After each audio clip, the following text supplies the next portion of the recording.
Ito yung property sa Gatban. Mga puno ng mangga. 2.5 per square meter. Ganda. Abil na po. 3.5 bag sa harap.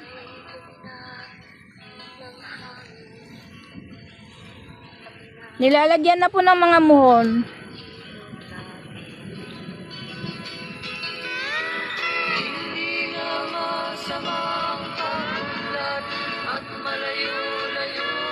$3.5 per square meter pag frontage. Tapos 2.5 per square meter. Yun nasa gitna. Yung nandun. Hindi po binabaha ito.